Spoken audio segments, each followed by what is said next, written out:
Gold trusted gold buyers మీరు తాకట్టు పెట్టిన బంగారాన్ని విడిపించి ఈ రోజు ఉన్న మార్కెట్ ధరకు కొనబడును.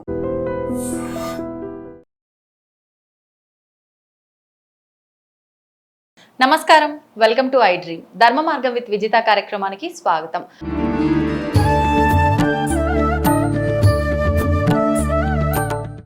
నమస్తే అండి. శ్రీమాత్రే నమః. శ్రీ గురుభ్యో నమః. ముందుగా మీకు శ్రీ విశ్వావసునామ సంవత్సర ఉగాది శుభాకాంక్షలు. వీక్షకులందరికీ శ్రీ విశ్వావసునామ సంవత్సర నూతన తెలుగు సంవత్సరాది శుభాకాంక్షలు. నా తరఫున ప్రేక్షకులందరి తరఫున కూడా మీకు ధన్యవాదాలు. శ్రీమాత్రే నమః. అయితే ఉగాది ఇంకా నేను కొత్తగా చెప్పాల్సిన అవసరం లేదు. మనం మాట్లాడుకోబోయే టాపిక్ ఉగాది. అసలు ఇప్పుడు ఉన్నది ప్రస్తుతం మనం క్రోధినామ సంవత్సరం, ఇప్పుడు రాబోయేది శ్రీ విశ్వవసునామ సంవత్సరం. మీరు చెప్పినట్టుగా ఎలా ఉండబోతోంది ఈ విశ్వవసునామ సంవత్సరం అంతా కూడా? క్రోధం నుంచి ప్రశాంతతకి చేరుకునేటువంటి అవకాశం చాలా చక్కగా ఉంది. విశ్వావసు ఒక గంధర్వుడి పేరు. అది మనకి గంధర్వులు ఉన్నారు కదా, ఆ గంధర్వుల్లో వివాహంలో ముఖ్యంగా భార్యాభర్తల మధ్య సమ్మోహనాన్ని ఆకర్షణని కలుగు చేసేటువంటి ఒక గంధర్వుడి పేరే విశ్వావసు. ఆయన పేరుతో ఈ సంవత్సరం ఉండడం అనేది అందరికీ ఒకరి పట్ల ఒకరికి సరైనటువంటి అవగాహన కలుగు చేసేటువంటి సంవత్సరంగా మనం చెప్పుకోదగ్గ విషయం. అంటే ఒకరినొకరు అర్థం చేసుకొని ప్రేమపూర్వకంగా ఉండే విధానం కనపడబోతుంది. అలాగే పంచాంగ శ్రవణం, పంచాంగం ఇందా మనం చెప్పుకున్నట్టుగా పంచాంగం అనేటువంటిది ఒక చక్కటి దీపం లాంటిది.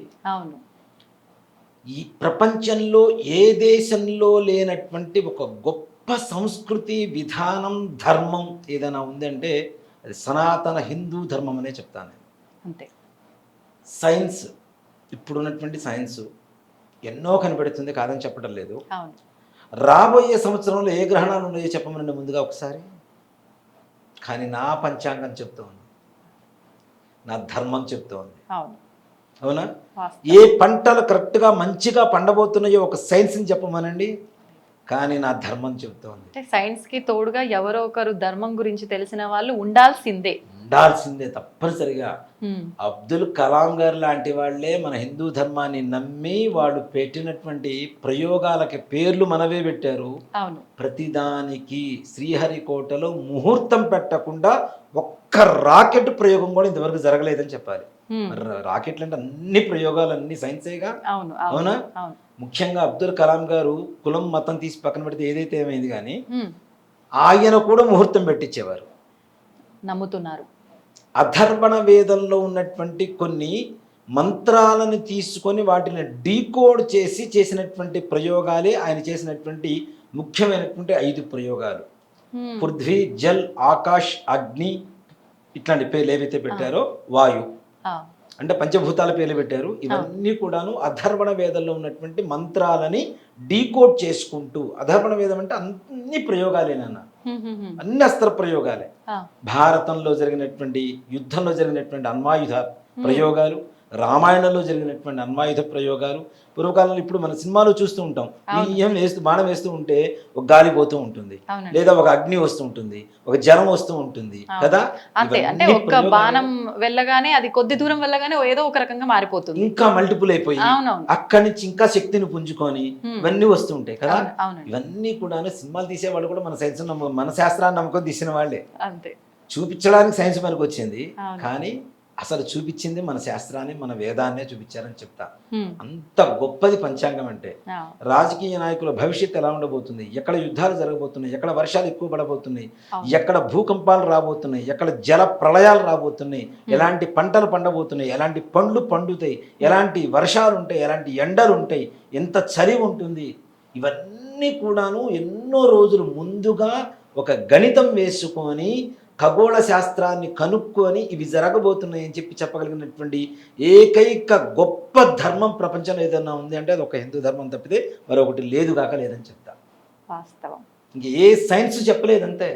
ఒక సైంటిస్ట్ కూడా, అమెరికన్ సైంటిస్ట్ కూడా ఒకటే మాట చెప్తాడు, మా సైన్స్ ఎండింగ్ మీ శాస్త్రం ఏదైతే ఉందో దాంట్లో ఫస్ట్ స్టెప్ ఎక్కితే మా సైన్స్ అయిపోయింది, ఎండ్ అయిపోయింది అని చెప్తాడు.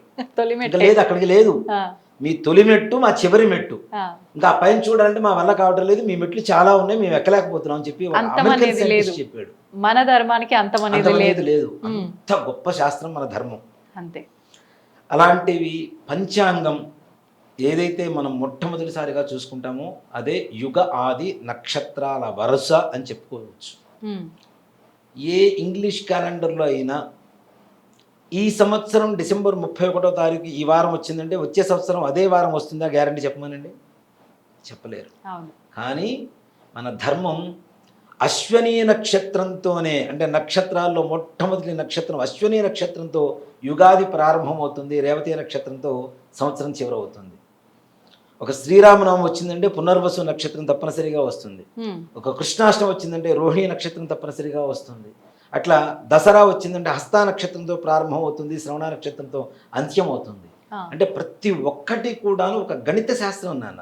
అవును. అంతకుముందు కూడా మనం చెప్పుకున్నాం, అవును. ప్రతి నెల పౌర్ణమి రోజున ఏ నక్షత్రం అయితే వస్తుందో ఆ నెలకు ఆ నక్షత్రం పేరే మాసం పేరుగా పెట్టారు. అవును. అవును. ఆటోమేటిక్గా ఆ పౌర్ణమి రోజున ఆ నక్షత్రం రావాలి అంటే ఎంత గణిత శాస్త్రం ఉండాలి. అవును. అంటే ఫ్యూచర్ ని ఎంతో క్యాలిక్యులేట్ చేసుకుంటూ రావాలి చేస్తే ముందు కానీ నుంచి. రాదు. అసలైన గణిత శాస్త్రం అంతా కూడా అక్కడే ఉందని చెప్తా. ఉమ్, జ్యోతిష్ శాస్త్రంలోనూ గణిత శాస్త్రం ఉంది. ఆ, ముఖ్యంగా చాలా మంది గురుడు బాగుంటే జ్యోతిష్ శాస్త్రం వస్తుందని చాలా మంది చెప్తారు, కానీ అవును. నేను చెప్పగలిగింది ఏంటంటే బుధుడు గణిత శాస్త్రం ఏదైతే ఉంటుందో అది బాగా బుధగ్రహం మంచిగా యోగకారకంగా ఉన్నటువంటి వాళ్ళకి తొందరగా జ్యోతిష్ శాస్త్రం అభ్యసించేటువంటి పరిస్థితులు కనబడుతూ ఉంటాయి. ఆ, బుధుడి వల్లనే బుధుడి తప్పనిసరిగా వాళ్ళకి జ్యోతిష్ శాస్త్రం అనేటువంటిది Hmm. గురుగ్రహ అనుగ్రహం కావాలి, కానీ బుధుడు ఉచ్చ స్థానంలో ఉంటేనే జ్యోతిష్ శాస్త్రం అలవడుతుంది ఎవరికైనా. అంత గొప్ప శాస్త్రం మనది. ఉమ్, అలాంటి యుగాది రోజున చూడండి, ఇంగ్లీషు సంవత్సరాదికి మన తెలుగు సంవత్సరాదికి చాలా తేడా ఉంటుంది. ఆ, దాంట్లో తాగి తందనాలాటం ఉంటుంది, జల్సాలు. జలసాలు ఉంటాయి, ఎవరి మీద ఎవరు పడుతున్నారో తెలియదు, రాత్రి కూడా దేని గుద్దుకొని ఎంతమంది చనిపోతున్నారో తెలియదు. కానీ మన యుగాది ఎలా ఉంటుంది నాన్న, ఎంత చాలా సాంప్రదాయంగా. బాగా ఉంటుంది. అవును. సంప్రదాయబద్ధంగా చక్కగా ప్రతి ఇల్లు మామిడాకు తోరణాలతో, దీపాలతో, ధూపాలతో, నైవేద్యాలతో, పిండి వంటలతో ఘుమఘుమలాడుతూ చక్కగా కళాకాంతులతో ప్రశాంతంగా ఏ ఇంటిని చూసినా ఉగాది పండగ కొట్టొచ్చినట్టు కనబడుతూ ఉంటుంది. వాస్తవం. మన తెలుగుతనం అవును. అవును. కదా. అవును. ఇక్కడ యుగ ఆది అంటాం, ఉగాది కూడా కాదు, అది మనకు వాడుక భాషలో ఉగాది ఉగాది అయిపోయింది, కానీ యుగమునకు ఆది ప్రారంభము అని చెప్పి ఇది నక్షత్ర ప్రారంభం. నక్షత్రాలు మొట్టమొదటిగా ప్రారంభమైంది యుగాది రోజున, అదే చైత్రశుద్ధ పాడ్యమి రోజున. ఓకే. అలాగే ఈ చైత్రశుద్ధ పాడ్యమి రోజున పొద్దున్నే నిద్ర లేవటం, డిసెంబర్ 31 నాటి పార్టీ చేసుకున్నవాడు తెల్లవారుజాము నిద్రపోతాడు. అవును. నా పండక్కి మన హిందూ ధర్మంలో ఉండేటువంటి పండక్కి తెల్లవారుజాము నిద్ర లేస్తాడు. అవును. బ్రహ్మ ముహూర్తంలోనే. దానికి దీనికి ఉండేటువంటి తేడా ఎంత బాగుందో చూడండి. అవునవును. ముహూర్తం బ్రహ్మముహూర్తంలో నిద్ర లేచి స్నానం చేసి చక్కగా ఇంట్లో 6 గంటలకి దీపారాధన చేసుకొని పూజ చేసుకొని, ఈ పూజలో కూడా నాన్న చాలా మంది పూజలు చేస్తూ ఉంటారు, కానీ ప్రతి ఇంట్లో పంచాంగం ఉండాలి నాన్న. ఆ, ప్రతి ఇంట్లో పంచాంగం ఉండాలి. చూసుకోవడం రావట్లేదు కదంటే నేర్చుకోండి. ఉమ్. పూర్వకాలంలో ప్రతి ఇంట్లో పంచాంగం ఉండేది. అంటే ఎవరికి వాళ్ళు చూసుకుంటే మీరు చెప్పినంత ఒకటి నాన్న, వాస్తవంగా మేము ముహూర్తాల సంగతి తీసి పక్కన పెడితే కనీసం దుర్ముహూర్తం, రాహుకాలం, వర్జ్యం అంతే. ఇలాంటివి నిత్యం మనకు తెలుస్తూ ఉంటాయి కదా. అవునండి. తెలిసినప్పుడు ఏ సమయంలో ఏం చేయాలి, అరే ఈ సమయంలో వీళ్ళతో మాట్లాడొచ్చు, మంచి పని మీద వెళ్తున్నాం, వెళ్ళకూడదు అనేటువంటి కనీస ధర్మం మనకు తెలుస్తూ ఉంటుంది కదా. కాబట్టి పంచాంగం అనేటువంటిది ఇంట్లో ఉండాలి. దాంట్లో ఉండేదండి ముఖ్యంగా తిథి, వార, నక్షత్ర, యోగ, కరణం 5 కలిస్తే పంచాంగములు కలిదే పంచాంగం అని చెబుతున్నాం. దానికి పూజ చేసుకొని ఏమీ తినకుండా పరిగడుపున ఉగాది పచ్చడి సేవించాలి. ఓకే. అంటే ఉదయమే పంచాంగానికి మనం అంతా కూడా పూజ చేయాలి. చేసుకున్న తర్వాత తీర్థప్రసాదం ఏదైనా ఏమీ తినకుండా పరిగడుపున తినమని చెప్తున్నాం. ఓకే. అవునా. మన జీవితంలో ఉండేటువంటి సుఖ దుఃఖాల సమ్మేళనమే యుగాది పచ్చడి. 6 ఋతువులు, ఒక 6 ఋతువులకి 6 రుచులు. అలాగే ప్రతి మనిషికి బాధ, అసంతోషం, ఆనందం, దుఃఖం, ఏడుపు, అనేక రకాల హావభావాలు ఏవైతే ఎమోషన్స్ ఉంటాయో అవన్నీ కూడా 6 రకాలు ఉంటాయి. 6 రకాలకి సమ్మేళనమే, అంటే వాటి చిహ్నవే మన ఉగాది పచ్చడి. మరి పొద్దున్నే ఎప్పుడు తినాలి? 11ంటికి లేస్తాం, స్నానం చేసి పూజ చేసుకొని టిఫిన్ చేసి కాఫీ తాగి అప్పుడు ఉగాది పచ్చడి తింటాం. దానివల్ల ఏ రకమైనటువంటి ఉపయోగం ఉండదు. ప్రసాదంగా చెప్తూ ఉంటాం మనం. ఉగాది పచ్చడి అంటాం అనేది మనందరికి అలవాటు అయినటువంటి ఒక నానుడి భాష కదా.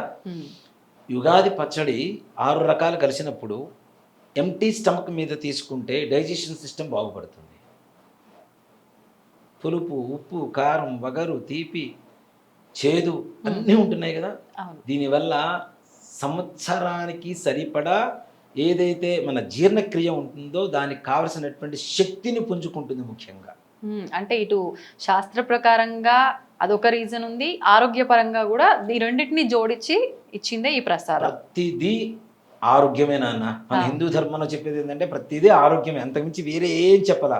అందుకనే ఆరోగ్యమే మహాభాగ్యం అని చెప్పి అందరూ చెబుతూ ఉంటారు. అవునవును. ప్రతి దాంట్లో ఇన్నింటికి లేవాలి, ఇన్నింటికి పడుకోవాలి, ఈ సమయానికి తినాలి, ఇది తినకూడదు, ఈ సమయానికి ఇచ్చేయాలి, ఈ ఋతువులో ఇచ్చేయాలి, ఈ కాలంలో ఇచ్చేయాలి. ప్రతి ఒక్కటి పండుతో సహా తినేటువంటి ఆహార పదార్థాలు, కూరగాయలతో సహా ప్రతి ఒక్కటి కూడాను మనకి మనిషికి సంపూర్ణమైనటువంటి ఆరోగ్యాన్ని ఇచ్చేటువంటి ఒక విధానమే, జీవన విధానమే మన హిందూ ధర్మం చెప్తుంది. మనిషి హిందూ ధర్మాన్ని పాటిస్తే మనిషిలాగా చక్కగా 120 ఏళ్ళు బ్రతుకుతాడు. దాంట్లో ఏమాత్రం కూడా సంశయం లేదు. ఒకప్పుడు 120 ఏళ్ళు బతికారు, తర్వాత 100 ఏళ్ళకి వచ్చింది, 90కి వచ్చింది, 70కి వచ్చింది, ఇప్పుడు 60కి వచ్చింది. రాబోయేటువంటి తరాల్లో గ్యారంటీ మన మనవాళ్ళు, ముది మనవాళ్ళు ఒకటే మాట చెప్పుకుంటారు, మా తాతగారు అప్పట్లో 40 ఏళ్ళు బతికేవాడు తెలుసా అని చెప్పుకునే పరిస్థితి గ్యారంటీ. 40 గ్యారంటీ. ఆ పరిస్థితికే దిగజారిపోతున్నాం.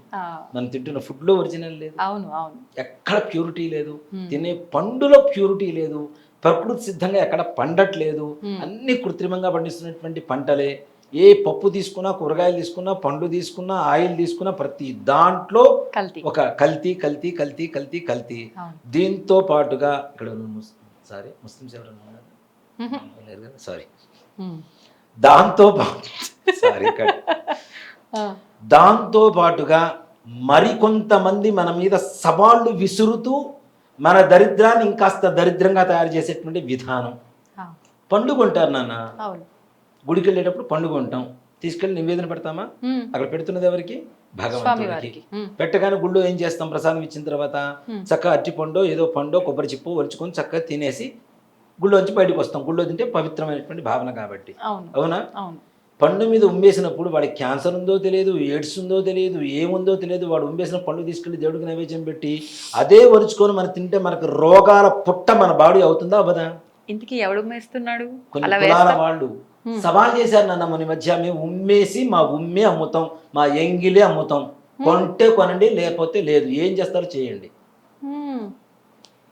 మన హిందువులకి సిగ్గు బుద్ధి ఉండాలిగా ఇతర వాళ్ళ దగ్గర కొనేటప్పుడు కదా. ఇన్ని చేస్తున్నా సర్వే జనా సుఖినో భవంతు అనేటువంటి ఏకైక ధర్మం కూడా నా ధర్మమే అని చెప్తాను నేను. అంతే. అవునా? అవును.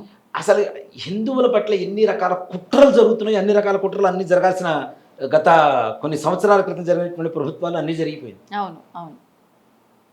వాడికేమో 7 పెళ్ళిళ్ళ, ఎంతమందినే పిల్లలు కనొచ్చా, రోడ్డు పక్కనే cycle puncture shop, tyre shop పెట్టుకోవచ్చా? హిందువు మాత్రం ఒకటి ముద్దు, 2 హద్దు, ఆపై అసలే వద్దని చెప్తారా? అంటే హిందుత్వ జనాభా తగ్గిపోవాలా? ఏం పూర్వకాలంలో మా వాళ్ళు కనలేదా, మా పెద్దలు కనలేదా, మమ్మల్ని పోషించలేదా? అవునా? అవును. ఆ జాతి వాళ్ళ సంగతే నేను చెప్తాను. మేము ఉమ్మేస్తాం, మేము ఎంగిలి చేస్తాం. ఒక ఆవిడ సవాల్ చేసింది, మీరు ఏం చేసుకుంటారో చేసుకోండి అని. మరి అలాంటి ఎంగిలి పండ్లు మనం అంత భక్తితో పూజించేటువంటి దేవుడికి ఎలా పెడతాం? అవి కడగకుండా మనం తింటూ ఉంటే మన నోటికి రోగాలు కాక మన బాడీలోకి ఏమొస్తాయి కదా. కాబట్టి దయచేసి ఈ ఉగాది నుంచి ఒక్కటి చెప్తానన్న, హిందువుల దగ్గరే పండ్లైనా సామాగ్రి అయినా కొనండి దయచేసి. ఇది నా మనస్ఫూర్తిగా ప్రతి ఒక్కరి పాదాలకి నమస్కరించి చెబుతున్నటువంటి మనవి. మన హిందుత్వాన్ని మనం కాపాడుకుందాం, మన ధర్మాన్ని మనం కాపాడుకుందాం, హిందూ జనాభాని కాపాడుకుందాం. కొత్తగా నిజంగా ప్రభుత్వం కొన్ని నిర్ణయాలు తీసుకుంటుంది, కేంద్ర ప్రభుత్వాలు అవి కూడా, అలాగే రాష్ట్ర ప్రభుత్వాలు కూడా కొన్ని తీసుకుంటున్నాయి. నిజంగా చెప్పాలి అంటే హిందుత్వంలో అంటే హిందువులకి కుటుంబ నియంత్రణ అనేటువంటి తీసేశారు. చాలా మంచి పని నాన్న. అంటే గర్వించదగ్గ హర్షణీయమైనటువంటి ఒక మంచి పని, మంచి విషయం అది. కాబట్టి అలా హిందువుల్ని కాపాడుకుందాం, మన హిందుత్వాన్ని కాపాడుకుందాం. మన ధర్మం లేకపోతే అనేక రకాల మతాలకి అనేక రకాలైనటువంటి దేశాలు ఉన్నాయి. ముస్లిమ్స్కి ఇజ్రాయెల్ దగ్గర చాలా దేశాలు ఉన్నాయి, అలానే క్రిస్టియానిటీ దేశాలు ఉన్నాయి. హిందువులకు ఉన్న దేశాలు ఎన్ని నాన్న? ఒక్కటి. ఈ ఒక్కడు కూడా కాపాడుకోకపోతే మనం ఎందుకు నాన్న? కానీ ప్రపంచంలో ఉండేటువంటి అధిక జనాభా కలిగినటువంటి హిందువులు కలిగినటువంటి దేశం కూడా మళ్ళీ ఇదే. కానీ హిందువుకి ఇక్కడ రక్షణ లేదు, ఏం చేయలేకపోతున్నాం. చేయబోదు. దయచేసి ఏం కొట్టొద్దు తిట్టొద్దు, ఎవరి దగ్గర కొనుక్కోవడం మన వాళ్ళ దగ్గర కొనండి. మన వాళ్ళు అమ్మరా? అమ్ముతారు. అవునా? బుట్టలు పెట్టుకొని ముసల వాళ్ళు నెత్తిన పెట్టుకొని వచ్చి కూర్చొని అమ్ముకుంటున్నారు. వాళ్ళ దగ్గర కొనండి, హాయిగా ప్రశాంతంగా ఉంటుంది. కాబట్టి ఏదైనా ప్రసాదం మనం తీసుకునేటువంటి ప్రసాదంలో కూడా ఆరోగ్యమే నాన్న. అవును. ఇలా కూడా మన ఆరోగ్యాన్ని పాడు చేసుకుంటున్నారని చెప్పడం కోసం చెప్తున్నాను. ఇది అంటే నిత్యం మనం తెలిసి తెలియక చేసే ఇటువంటి వాటి వల్ల కూడా మనం తెలిసి చేస్తున్నాం. మన ఆరోగ్యాన్ని మన చేతులారా నాశనం చేసుకుంటున్నాం, మన ధర్మాన్ని కూడా నాశనం చేస్తున్నాం, మన దేవతల్ని కూడా భ్రష్టు పట్టిస్తున్నాం. కాబట్టి దయచేసి ఆ విధానాన్ని మార్చుకుని ఉగాది నుంచి ప్రతి ఒక్కరు కంకణం కట్టుకోండి, ఇదే లక్ష్యంగా ప్రయాణం చేయండి. హిందుత్వం ఎందుకు నిలబడితే చూద్దాం. అంటే కొత్త సంవత్సరం అనగానే మనకు ప్రకృతిలో మార్పులు కనిపిస్తాయి, మనలో ఏదైనా మార్పు చేసుకోవాలి అని అంటే ముందు మొదలు పెట్టాల్సింది ఇదే. ఈ నిర్ణయం తీసుకుని ముందుకు వెళ్ళండి. నిజంగా వాళ్ళు కాళ్ళు కడిగి నా నెత్తి నీళ్లు జరుపుకుంటా. ఎవరు చేసిన ఎంత మాట, అందరి చేతుల్లో ఉంది వాస్తవంగా ఈ మన బాధ్యత. చేతిలో ఉన్నది మనం చేతులారా నాశనం చేసుకోవడం దేనికి నాన్న? అవును కదా. ఇలా చేయడం అనేది మంచిది. పంచాంగం పూజ చేసుకోవాలి చక్కగా.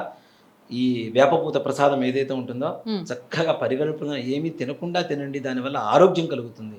తర్వాత ఇంట్లో చేసుకునేటువంటి షడ్రసోపేతాలు ఏవైతే ఉన్నాయో అన్ని షడ్రుచులు అని చెబుతుంటాం కదా, ఇంట్లో పిండి వంటలు చేసుకొని చక్కగా తినండి.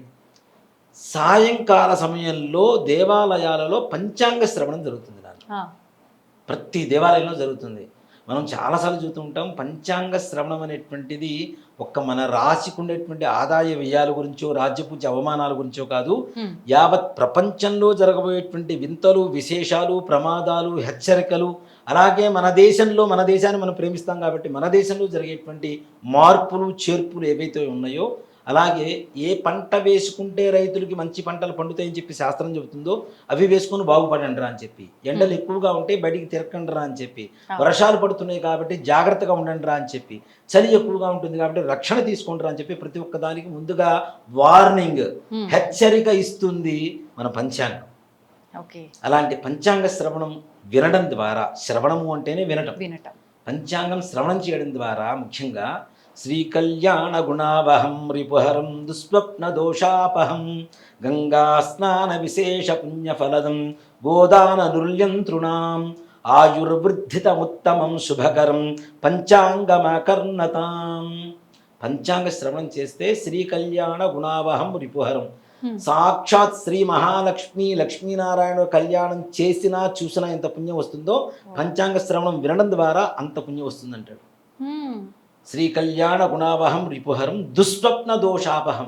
రాత్రిపూట పీడకలలు వస్తుంటాయి, పంచాంగ శ్రవణం చేసిన వాడికి పీడకలలు రావని చెప్తాడు. గంగా స్నాన విశేష పుణ్య ఫలదం, గంగా నదిలో స్నానం చేస్తే పుణ్యం వస్తుందని మనందరం నమ్ముతున్నాం కదా, అలాంటి పుణ్యం కూడా పంచాంగ శ్రవణం ద్వారా వస్తుందని చెప్తున్నాడు. గోదాన నృల్యంతృణం, గోదానం చేస్తాను నాన్న. గోదానం చేసేటప్పుడు బ్రాహ్మణికి దానం చేసేటప్పుడు ఏం చేస్తామంటే తోక పట్టుకొని తోక మీద నుంచి నీళ్లు వదులుతాం దానం చేసేటప్పుడు. ఈ తోకలో ఎన్ని వెంట్రుకలు అయితే ఉంటాయో అన్ని తరాలు పాటు మన వంశం గోదానం ద్వారా తరిస్తుందని శాస్త్రం చెబుతుంది. అలాంటి పుణ్యం కూడా పంచాంగ శ్రవణం చేస్తే చాలని వస్తుందని చెప్తున్నాడు. ఎంత సులభమైన మార్గంలో మనకి ఇన్ని ఫలితాలు ఇస్తున్నారు. ఆయుర్వృద్ధితం ఉత్తమం, ఆయుష్ కూడా పెరుగుతుంది అంటాడు, ఉత్తమంగా ఉంటుంది అంటాడు. పంచాంగం ఆకర్ణతాం, పంచాంగం మన చెవిలో పడితే చాలు ఇవన్నీ రకాల పుణ్యాలు వస్తాయిరా అని చెప్తున్నారు శాస్త్రం. అంత గొప్పది పంచాంగం అనేటువంటిది. అంటే దేశ భవిష్యత్తు, ప్రపంచ భవిష్యత్తు, యువత భవిష్యత్తు ఇవి మొత్తం కూడా పంచాంగంలో చెప్పబడుతున్నాయని చెప్పి శాస్త్రం మనకి. అలాంటి పంచాంగ శ్రవణం తప్పనిసరిగా దేవాలయాల్లో చేయండి. ఆ విధంగా చూసుకుంటే ఈ సంవత్సరం విశ్వావసునామ సంవత్సర ఫలం ఎలా ఉంది అని చూసుకుంటే ముఖ్యంగా నాన్న దేశ సరిహద్దుల్లో శత్రుదేశపు దేశాల వల్ల చిన్న యుద్ధ వాతావరణం ఏర్పడుతుంది. దాన్ని కూడా మన భారతదేశ సైనికులు అత్యంత చాకచక్యంతో ఎదుర్కొంటారు అనేటువంటిది ఈ సంవత్సరం ఉండేటువంటి గ్రహాల వల్ల ఉండేటువంటి ఫలం. అలాగే ముఖ్యంగా ఎండలు విపరీతమైనటువంటి స్థాయికి వెళ్ళబోతున్నాయి. ఇంతవరకు మనం 36-38 వరకు చూసాము. ఈ ఎండాకాలంలో 40 నుంచి 42 డిగ్రీల వరకు దాదాపు ఎండను చూడబోతున్నాం. అలాగే ఇలాంటి ఉష్ణోగ్రతలు రామగుండం, విజయవాడ, రాజమండ్రి ఇట్లాంటి ప్రాంతాలలో 40 నుంచి 44 వరకు ఉష్ణోగ్రతలు పెరిగేటువంటి పరిస్థితులు. అంటే దాదాపు బండ్లు మనం రోడ్డు మీద పెట్టినా నిలువున కాలిపోవటం, మంటలు రేగిపోవటం, అగ్ని ప్రమాదాలు, కార్లు కావచ్చు, బండ్లు కావచ్చు, ఇప్పుడు వస్తున్నటువంటి బ్యాటరీ బండ్లు ఉన్నాయి, అలాంటివి ఇంకా ఎక్కువగా ప్రమాదాన్ని సూచిస్తూ ఉంటాయి. Okay. అగ్ని ప్రమాదాలు విపరీతంగా జరిగేటువంటి అవకాశం ఉంది. దాని ద్వారా ప్రాణ నష్టం, ఆస్తి నష్టం రెండూ జరుగుతూ ఉంటాయి. అలాగే పెట్రోల్, కెమికల్స్ ఉంటాయి మనకి, పెయింట్స్ అని కొన్ని రకాల కెమికల్స్ ఉంటాయి, యాసిడ్స్, ఇట్లాంటివన్నీ అవును, కూడా అవును. కెమికల్ కిందకు వస్తాయి కదా. ఇట్లాంటి సంస్థల్లో కూడా ఎక్కువగా అగ్ని ప్రమాదాలు జరిగి ప్రాణ నష్టం, ఆస్తి నష్టం జరిగేటువంటి పరిస్థితులు కూడా కనబడుతూ ఉన్నాయి. అలాగే బంగారం ధరలు, ముఖ్యంగా ఆడవాళ్ళకి చాలా ఇంట్రెస్టింగ్గా ఉండేటువంటి పాయింట్ ఇది. అంతే. బంగారం ధరలు ఇప్పుడు దాదాపు 90,000 ఉన్నాయన్న, అవును. త్వరపడి కొనవద్దు అని చెప్తా. తగ్గుతున్నాయా? తప్పనిసరిగా తగ్గుతాయి. ఎప్పటి నుంచి? ఆ. ఏప్రిల్ 30వ తారీఖు నుంచి జూలై 30వ తారీఖు వరకు 90,000 రూపాయలు ఉన్నటువంటి బంగారం దాదాపుగా 82,000 నుంచి 85,000 వరకు మధ్యలో ఉండేటువంటి పరిస్థితులు కనబడుతూ ఉన్నాయి. దాదాపు 3 నెలల పాటు. 3 నెలల పాటు. ఇప్పుడు పెళ్లిళ్ళు జరుగుతున్నాయి, బంగారం కొనేద్దాం, 90,000 పెరిగిపోతుందేమో ఇంకా అనే భయంతో దయచేసి ఎవరు కొనకండి. తప్పనిసరిగా డాలర్ విలువ పెంచుకునేటువంటి ప్రయత్నంలో బంగారం విలువ తగ్గిపోయేటువంటి పరిస్థితులు ఉన్నాయి. కానీ జూలై 30వ తారీఖు తర్వాత మరలా మన భారతీయ రూపాయి విలువ పెరిగి డాలర్ విలువ పడిపోయి బంగారం అక్కడి నుంచి ₹1,00,000 వరకు వెళ్ళేటువంటి అవకాశాలు కూడా కనపడుతుంది. కొనుక్కోవాలి అనుకునే వాళ్ళకి తప్పనిసరిగా రేపు ఏప్రిల్ 30 నుంచి జూలై 30 లోపల కొనుక్కుంటే చాలా తక్కువ రేట్లలో వస్తుంది. తర్వాత మరలా కొనాలంటే ఇంకా ఎక్కువ డబ్బులు పెట్టాల్సినటువంటి పరిస్థితి. అలాగే వెండి కూడా తగ్గదు, కానీ అట్లానే స్థిరంగా ఉండిపోతుంది.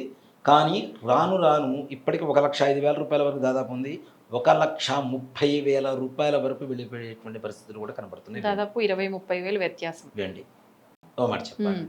అలాగే లోహం, ఐరన్, ఉక్కు ఇట్లాంటివి ఏవైతే ఉంటాయో వీటి రేట్లు కూడా విపరీతంగా పెరిగిపోతున్నాయి. ఇల్లు కట్టుకోవాలనుకునేటువంటి వాళ్ళు ఎక్కువగా ఐరన్ వాడే దానికి మనం, కాబట్టి ఇల్లు కట్టుకోవాలనుకునేటువంటి వాళ్ళు కూడా త్వరపడి కట్టుకోవడం అనేది ఉత్తమమైనటువంటి మార్గం. ఇనుప రేట్లు ఉన్నదానికి దాదాపు 0.5%, ఇప్పుడు 100 రూపాయలు ఉందంటే 150 రూపాయలు అయ్యేటువంటి పరిస్థితులు ఉన్నాయి. కాబట్టి లోహం విలువ కూడా బాగా పెరిగిపోతుంది. అలాగే గోధుమలు, వడ్లు, మినుములు, పెసలు, శనగలు, పొగాకు ఇట్లాంటి పంటలు ఉన్నతంగా దిగుబడి ఇచ్చేటువంటి పంటలు. అలాగే పండ్ల తోటలు ఏవైతే ఉన్నాయో వాటి ద్వారా అత్యంత నష్టం వాటిల్లేటువంటి పరిస్థితులు కూడా కనబడుతున్నాయి. అకాల వర్షాలు, వడగాల్పులు, వాటి వల్ల పండు రాలిపోవటం, నష్టం రావడం అనేటువంటిది పండ్ల తోటల యజమానులకు ఎక్కువగా జరిగేటువంటి పరిస్థితులు ఉన్నాయి. హైదరాబాదుతో పాటుగా భారతదేశంలో ఉన్నటువంటి కొన్ని ముఖ్య నగరాలు ఒక 4-5 రోజుల పాటు వర్షాభావంతో దిగ్బంధనం జరిగి, విద్యుద్ఘాతం జరిగి, ఏ రకమైనటువంటి రవాణా వ్యవస్థలు కూడా పని చేయకుండా ఉండేటువంటి అత్యంత ఎక్కువ వర్షాలు పడేటువంటి పరిస్థితులు కూడా మనకి ఆగస్టులో కనబడుతూ ఉన్నాయి. ఆగస్టులో అంటే వర్షాపాతం అత్యధికంగా ఉంటుంది. అది ముఖ్యంగా పట్టణాలలో మాత్రమే, కాబట్టి తగిన జాగ్రత్తలు తీసుకోవడం అనేది మంచిది. అలాగే చలి కూడా పోయిన సంవత్సరం కొంచెం పెరిగింది, ఈ సంవత్సరం ఇంకా రెట్టింపు, దాదాపు 14-15 డిగ్రీల వరకు ఉష్ణోగ్రత పడిపోయి చలి వల్ల కూడా ప్రాణ నష్టం జరిగేటువంటి పరిస్థితులు కనబడుతూ ఉన్నాయి. ప్రతిదీ ఈసారి అతివృష్టిగానే ఉంటుంది. అలాగే దొంగల భయం పెరుగుతుంది. దేనికి పెరగదు? బంగారం రేటు పెరిగితే దొంగల భయం పెరుగుతుంది కదా, ఆటోమేటిక్గా, లాజికల్ కదా అది. కాబట్టి దొంగల భయం పెరిగేటువంటి పరిస్థితులు కూడా ఉన్నాయి. చైన్ స్నాచర్స్ ఎక్కువ అవుతూ ఉంటారు. తగిన జాగ్రత్తలు తీసుకుంటే అవసరమైతేనే బంగారం వస్తువులు వేసుకుని వెళ్ళండి, లేదంటే గిల్ట్ నగలు తీసుకుని వెళ్ళండి, ప్రశాంతంగా ఉంటుంది. గిల్ట్ కూడా బంగారం అనుకొని వాళ్ళు కూడా ఉన్నారు, తెలివి తక్కువ దొంగలు అంటారు వాళ్ళని కదా. కాబట్టి ముఖ్యంగా ఏంటంటే నాన్న, బంగారం వేసుకోవాలి, ఫంక్షన్కి వెళ్ళాలి, ఇంట్లో దిగబడి వేసుకొని పోవాల్సిన అవసరం ఏముంది? చక్కగా బ్యాగ్లో పెట్టుకోండి, కారులో పెట్టుకోండి, అక్కడికి వెళ్ళిన తర్వాత వేసుకోండి, ఎవరు కాదంటారు? వేసుకొని రోడ్డు మీద పోతుంటే ఎవరికైనా ఆశపడుతుంది, లాక్కొని వెళ్ళిపోతూనే ఉంటారు. కాబట్టి తగిన జాగ్రత్తలు చాలా అవసరం. అలాగే యువత ముఖ్యంగా నాన్న చాలా పెడదారిని పట్టబోతోంది. వరస బాబులు లేకుండా ప్రవర్తించేటువంటి పరిస్థితి కూడా ఎక్కువగా కనపడుతుంది. ముఖ్యంగా యువతలో 16 ఏళ్ల దగ్గర నుంచి 24 ఏళ్ళు 25 ఏళ్ల లోపల ఉండేటువంటి యువత ఎక్కువగా చెడిపోయేటువంటి పరిస్థితులు, డ్రగ్స్ ఇట్లాంటివి కూడా ఎక్కువగా అలవాటు చేసుకునేటువంటి పరిస్థితులు, తద్వారా దేశ అరిష్టం అనే చెప్తాం. యువత పాడైపోతే దేశానికి అరిష్టమే కదా. కాబట్టి వాళ్ళు కూడా పిల్లల్ని కూడా గట్టిగా అరవకుండా ప్రేమగా కూర్చోబెట్టి చక్కగా ముచ్చడించి ఇలా కాదు నాన్న ఇలా రా అని చెప్పుకోండి. అంతేకాని గట్టిగా అరిస్తే మాత్రం చాలా ప్రమాదం ఉంటుంది. కాబట్టి అలాగే ముఖ్యంగా మన భారతదేశంలో సముద్రాలలో సునామీ అని చెప్పను కానీ చిన్న చిన్న అలజడులు మాత్రం వస్తూ ఉంటాయి తప్పనిసరిగా. ఎందుకంటే ఇందాక మనం చెప్పుకున్నాం మీనరాశిలో శనిగ్రహ ప్రభావం షష్టగ్రహ కూటమి ఉన్నటువంటి కారణం చేత జల ప్రళయాలు రావడానికి కూడా అవకాశాలు కనబడుతూ ఉన్నాయి. తగిన జాగ్రత్తలు అంటే తీర ప్రాంతాల్లో ఉండేటువంటి వాళ్ళు అప్రమత్తంగా ఉండడం అనేది మాత్రం సూచించదగినటువంటి విషయం. ఏముందిలే మనం వెళ్ళిపోదాం, ఈ చేపల వేటకు వెళ్తూ ఉంటారు, ఇట్లాంటి వాళ్ళకు కూడా ప్రాణ నష్టం జరిగేటువంటి పరిస్థితులు కనపడుతూ ఉన్నాయి. అలాగే కొన్ని రాష్ట్రాలలో ముఖ్యమైనటువంటి మంత్రులు మారేటువంటి అవకాశం కూడా కనబడుతుంది, మార్పులు. అలాగే మన తెలుగు రాష్ట్రాల్లో కూడా అలాంటి ప్రమాదం జరుగుతుంది తప్పనిసరిగా. మీకు గుర్తుందో లేదో 2024లో నేను పంచాంగ శ్రవణం చెప్పినప్పుడే చెప్పా, తెలంగాణలో పార్టీ ఒక ప్రభుత్వం మారుతుంది, అక్కడ కూటమి వస్తుంది ఆంధ్రప్రదేశ్లో. అలాగే మోడీ గారు ప్రభుత్వాన్ని గ్యారంటీ ఆయనే చేస్తూ ఉంటారు, లీడ్ చేస్తూ ఉంటారు. కానీ 2025లో దాదాపుగా కొంతమంది మంత్రులు మారేటువంటి అవకాశం ఉందని చెప్తున్నాను. అలాగే ఈ సంవత్సర గ్రహ సంచారం చూసుకున్న ముఖ్యమైన మంత్రులు గుర్తుపెట్టుకోండి, ఇది ముఖ్యమైన మంత్రులు 2025 చివరిలో కానీ 2026 ప్రారంభంలో కానీ మారవలసినటువంటి ఆవశ్యకత తప్పనిసరిగా ఉంటుంది, మారేటువంటి పరిస్థితులు కూడా ఉన్నాయి. అలాగే మన భారతదేశంలో ఉండేటువంటి ఈశాన్యపు రాష్ట్రాలు, అస్సాం ఇట్లాంటి రాష్ట్రాలు ఏవైతే ఉన్నాయో వీటిల్లో భూకంప ప్రకంపనలు కూడా వచ్చేటువంటి పరిస్థితులు కనపడుతూ ఉన్నాయి. పృథ్వీతత్వమైనటువంటి కుజుడు కూడా కొంచెం నిజ స్థితిలో ఉన్నాడు కాబట్టి, స్తంభన యోగంలో ఉన్నాడు కాబట్టి భూకంపాలు వచ్చేటువంటి పరిస్థితులు కూడా కనపడుతున్నాయి. అది కూడా ఈశాన్య రాష్ట్రాలలో అధికంగా రావడానికి అవకాశాలు ఉన్నాయి ముఖ్యంగా. అలాగే ఈశాన్య రాష్ట్రాల్లో ఉండేటువంటి ముఖ్యమంత్రుల మార్పులు కూడా తప్పనిసరిగా జరిగేటువంటి పరిస్థితులు కనపడుతూ ఉన్నాయి. అంటే మొత్తం ఎట్టకేలకు రాజకీయాల విషయానికి వస్తే అన్ని దగ్గరలో మార్పులు చాలా జరుగుతూ ఉంటాయి. అందులోనూ ఈ సంవత్సరం రాజకీయ నాయకులకి, ప్రధానమంత్రి దగ్గర నుంచి ప్రతి ముఖ్యమంత్రికి, చిన్న మంత్రుల దాకా కూడాను ప్రతి నిత్యం యుద్ధ వాతావరణమే. ప్రతిపక్షాలు ఇచ్చేటువంటి సమస్యల్ని ఎదుర్కోలేక ప్రతి నిత్యం కూడాను అత్యంత కష్టపడుతూ వాళ్ళని ఎదుర్కోవాల్సినటువంటి పరిస్థితి ఉంటుంది. అలాగే కొన్ని రాష్ట్రాలలో ప్రతిపక్షం పుంజుకునేటువంటి అవకాశం కూడా కనపడుతుంది నాన్న. ఇది కూడాను మళ్ళీ క్లియర్గా చెప్తాను, ఆంధ్రప్రదేశ్లో కూడా ప్రధాన ప్రతిపక్షాలు ఏవైతే ఉన్నాయో అవి కూడా మరలా బలాన్ని పుంజుకునేటువంటి అవకాశం కనబడుతుంది. కాబట్టి ఉన్న అధికార పక్షం వాళ్ళు కొంచెం జాగ్రత్తగా ఉండవలసినటువంటి పరిస్థితి. ఇప్పుడు ప్రతిపక్షం పుంజుకుంటుందంటే అధికార పక్షానికి ప్రతినిత్యం తలనొప్పే కదా, ప్రతి విషయంలో తలనొప్పే కదా. కాబట్టి ఆ విషయంలో కూడా తగిన జాగ్రత్తలు తీసుకోవడం అనేది సూచించదగినటువంటి, రాజకీయ నాయకులకి సూచించదగినటువంటి విషయం. అలాగే భారతదేశంలో ఈ సంవత్సరంలో అత్యధికంగా మార్కులు ఉత్తీర్ణత కలగటం అంటే పాస్ అయ్యేటువంటి విద్యార్థుల్లో 3 ఉంటారు నాన్న. ఒకళ్ళు MBA చేసేటువంటి వాళ్ళు, 2 CA అంటే గణిత శాస్త్రం, MBA అంటే వ్యాపార శాస్త్రం, అలాగే వైద్య శాస్త్రం. ఈ 3 రకాల విద్యార్థులు మాత్రం అత్యున్నతంగా తయారవుతారు.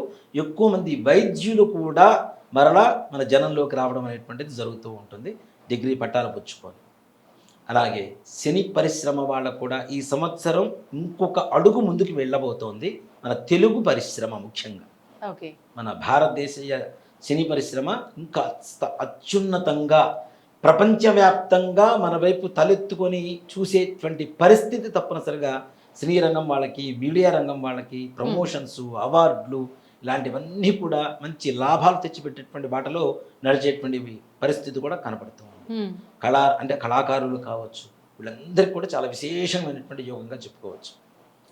రియల్ ఎస్టేట్ వ్యాపారం చేసేటువంటి వాళ్ళు సెప్టెంబర్ 16వ తారీఖు లోపల ఎవరు ఇల్లు కొనుక్కోవాలన్నా, స్థలం కొనుక్కోవాలన్నా, పొలం కొనుక్కోవాలన్నా కొనుక్కోండి.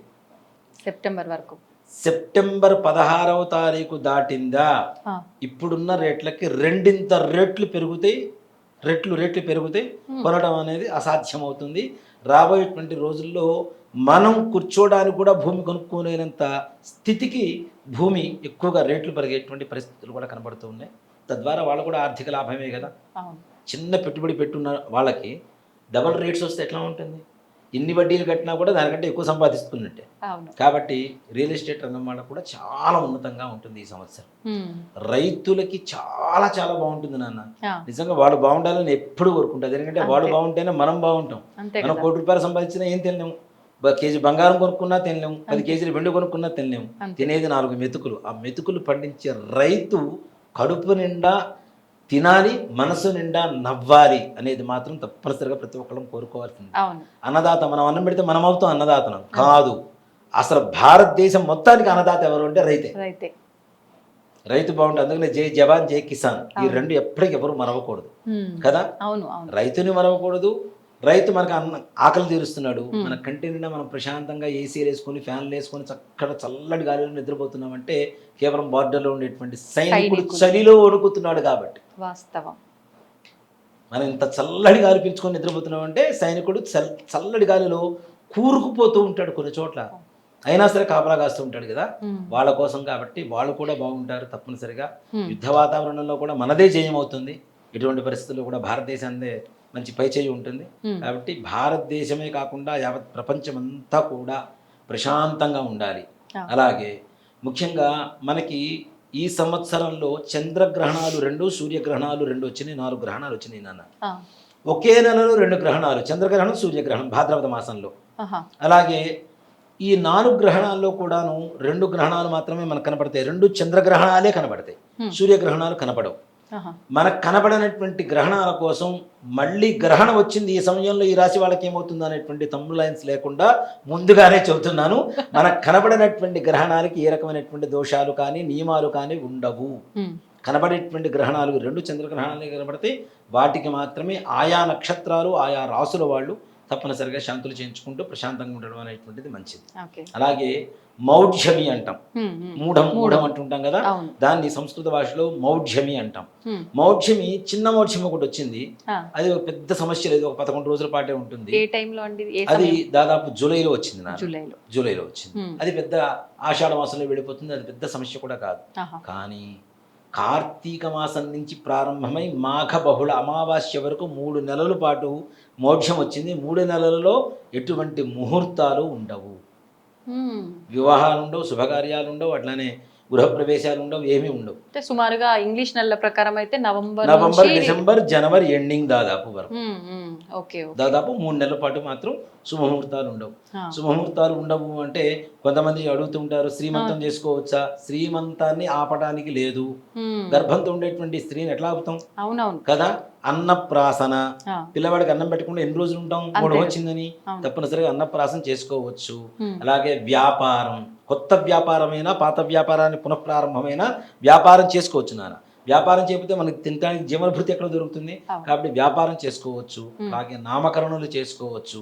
అంతేగాని మిగిలిన ఏ రకమైనటువంటి శుభకార్యాలు మాత్రం ఎక్కడా పనికిరావని చెప్తారు. అంటే శాస్త్ర ప్రకారంగా కొన్ని ఏవైతే ఇది ఈ సమయాన చేయాల్సింది అని నిర్దేశించబడినాయో అవి చేసుకోవాలి, తప్పులేదు. అంతేగాని ఉమ్. మిగిలిన మనం శుభకార్యాలు, ముహూర్తాలు పెట్టి గృహప్రవేశాలు, డిసైడ్ చేసేవి శంకుస్థాపనలు, చేయకూడదు. ఉపనయనాలు, ప్రతిష్టలు ఇట్లాంటివి మాత్రం ఆ సమయాల్లో జరపకూడదు. ఓకే. దీని వల్ల కూడా చాలా వరకు నష్టాలు ఉంటాయి నాన్న. ఉమ్. మూఢం వల్ల ఎవరికి నష్టాలు ఉంటాయి? మొట్టమొదటిగా పురోహితుడికి. కానీ అనుకుంటాం పురోహితుడుకు ఓ చావో పుట్టుకో ఉంటే చాలు బతికేస్తాడు కదా. కానీ ఆ. ఒక్క పురోహితుడు శుభకార్యాలు ఆపటం వల్ల పసుపు కొమ్ములు అమ్మేవాడు, వక్కలు అమ్మేవాడు, ఖర్జూరు పండ్లు అమ్మేవాడు, చాటలు అమ్మేవాళ్ళు, కుండలు అమ్మేవాళ్ళు, కళ్యాణ మండపాలు కట్టేవాళ్ళు, పూలు అమ్మేవాళ్ళు, ఫోటోగ్రాఫర్సు, వీడియోగ్రాఫర్సు, క్యాటరింగ్ వాళ్ళు, టెంట్ హౌస్ వాళ్ళు, ఇన్ని రకాల వృత్తుల వాళ్ళు ఒక్క పురోహితంతో ముడిపడి ఉన్నటువంటి వృత్తులు ఇవన్నీ కదా. ఇప్పటి వరకు ఆలోచనే రాలేదు నిజంగా. కదా. ఆ. ఒక్క పురోహితుడు పనులు ఆపేస్తే ఇవన్నీ స్తంభించిపోతాయి. ఉమ్. కాబట్టి ఇంతమందికి జీవన భృతి కొంచెం నిదానిస్తూ ఉంటుంది. కాబట్టి ఆ సమయంలో ముందుగానే సంపాదించుకొని దాచిపెట్టుకోండి, అంతే. చక్కగా ముందుగా ప్రశాంతంగా కానీ అయిపోగానే వెంటనే స్టార్ట్ అవుతాయి కాబట్టి దాన్ని ఉపయోగించుకోవటము ఏదో ఒకటి చేసి చేసుకుని బ్యాలెన్స్ చేసుకోవాలి. సద్వినియోగపరచుకోవాలి. అంతే. కాబట్టి అంటే ఇన్ని వృత్తుల వల్ల ఒక పురోహితుల వల్ల ఎంత కేటాన్ అవుతున్నారో చూడండి. అవును. అవునా? అవును.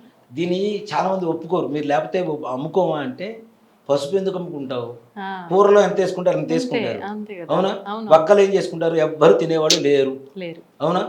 ఖర్జూర పండ్లు ఎవరు తింటున్నారు? అవును, తుండుగుడ్డలు ఎవరు కొంటున్నారు? చాటలు ఎందుకు కొంటున్నారు? కొండలు ఎందుకు కొంటున్నారు? టెంట్ హౌస్ ఎందుకు వస్తుంది? అంతే కదా. మరి ఇవన్నీ ఎందుకు వస్తున్నాయి? అంతే. ఫోటోగ్రాఫర్లు ఎందుకు? పెళ్ళిళ్ళు లేకపోతే, అవునా? అంటే ఏది ఎంత అత్యవసరం ఉన్నా లేకున్నా నడుస్తుందిలే అనుకుంటాం నిత్య జీవితానికి వచ్చేసరికి. ఆ. శుభకార్యాలకు అలా కాదు కదా, కాదు కదా, ఖచ్చితంగా తప్పనిసరిగా కొనాల్సిందే. పూలదండలు కొనాల్సిందే, మండపాలు కట్టాల్సిందే, అంతే. కళ్యాణ మండపాల వాళ్ళు ఖాళీగా ఉండవలసిందే అంతే. కదా. అవును. ఇంతమంది ఖాళీగా ఉంటారు కాబట్టి వీళ్ళు ముందుగా కొంచెం జాగ్రత్త పడి సంపాదించుకొని చక్కగా ఉన్న ధనాన్ని ఖర్చు పెట్టుకుంటూ జీవన విధానాన్ని గడుపుకోవచ్చు. ఎట్టకేలకి ఈ సంవత్సరం భారతదేశంలో అన్ని కొంతవరకు శుభకార్యాలు అంటే జయంగా ఉండేటువంటి లక్షణాలు ఉన్న కొంత భయానకమైనటువంటి పరిస్థితి ఉన్నది కాబట్టి భయపడకుండా పరమేశ్వరుని ప్రార్థించండి. ఆయన పరిపూర్ణ అనుగ్రహ కృపాకటాక్ష వీక్షణలు మన మీద ఉంటే ఎలాంటి బాధలు మన జోలికి రాకుండా ఆయనే చూసుకుంటాడని సర్వే జనా సుఖినో భవంతు. మరొక్కసారి వీక్షకులందరికీ శ్రీ విశ్వావసునామ సంవత్సర తెలుగు సంవత్సరాది యుగాది శుభాకాంక్షలు తెలియజేసుకుంటూ మీ శివసుధీర్ శర్మ. ధన్యవాదాలండి. శ్రీమాత్రే నమః. శ్రీ గురుభ్యో నమః.